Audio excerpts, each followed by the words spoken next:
கிறிஸ்துவுக்குள் அன்பானவர்களே, ஆண்டவரும் இரட்சகருமாகிய இயேசு கிறிஸ்துவின் இனிதான நாமத்திலே அன்பின் வாழ்த்துக்கள். இந்த நாளுக்கான வேத பகுதி பரிசுத்த மத்தேயு 28ஆம் அதிகாரம் 19ஆம் வசனம். சகலரையும் சீடராக்குங்கள்.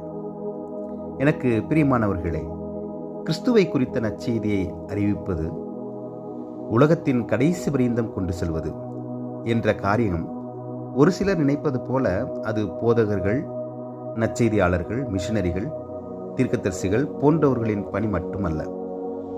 ஆண்டவராகிய இயேசு கிறிஸ்துவை ஏற்றுக்கொண்ட அவரை பின்பற்றுகின்ற ஒவ்வொரு மக்களுக்கும், ஒவ்வொரு தலைமுறையினருக்கும் அவர் கொடுக்கின்ற பிரதான கட்டளையே ஆகும். நீங்கள் போய் சகல ஜாதிகளையும் சீஷராக்கி என்பதாகும். சகல ஜாதிகளையும் கிறிஸ்தவராக்குங்கள் என்பதல்ல, கிறிஸ்தவ சமுதாயத்தை விரிவுபடுத்துங்கள் என்பதும் அல்ல. இயேசு கிறிஸ்துவின் சீடர்கள் என்ன பணியை செய்தார்களோ அதே திருப்பணியை திருத்துவ நாமத்தின் நிமித்தம் ஞானஸ்தானம் பெற்ற ஒவ்வொருவரும் செய்ய வேண்டும் என்பதே பொருள். நம் குடும்பத்தில், நம் அண்டை வீட்டில், நம் வேலை ஸ்தலத்தில், நம் நண்பர்களில், நமக்கு தெரிந்தவர்களில் ஒவ்வொருவரும் நம்மை போலவே இயேசு கிறிஸ்துவை ஏற்றுக்கொண்டு நித்திய ஜீவனை பெற்றுக்கொள்ள வேண்டிய பொறுப்பு நம்மிடத்திலே கொடுக்கப்பட்டுள்ளது.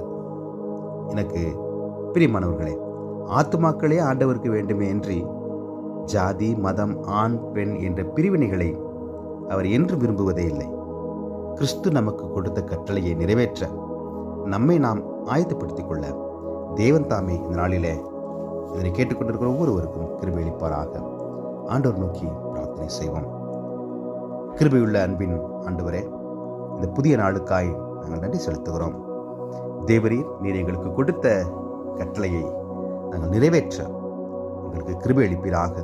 சகல ஜனங்களையும் உமக்கு சீடராக்குவதற்கு, நாங்கள் பெற்ற நன்மைகளை ஒவ்வொருவரும் பெற்றுக்கொள்வதற்கு இதனை கேட்டுக்கொண்டிருக்கிற ஒவ்வொருவரும் ஒரு தீர்மானத்தை எடுத்து இந்த நாளிலிருந்து அது போன்ற காரியங்களை செய்வதற்கு நீர் கிருபை அளிப்பீராக. அது நிமித்தமாய் உமது நாமம் மகிமைப்படுவதாக. இந்த நாள் இதனை கேட்டுக்கொண்டிருக்கிற ஒவ்வொருவருக்கும் ஆசுவாதத்தின், மனமகிழ்ச்சியின், அமைதியின், சந்தோஷத்தின், சமாதானத்தின் நாளாக இருக்கும்படியாய் இயேசுவின் நாமத்திலே வேண்டுகிறோம் எங்கள் ஜீவனுள்ள பிதாவே.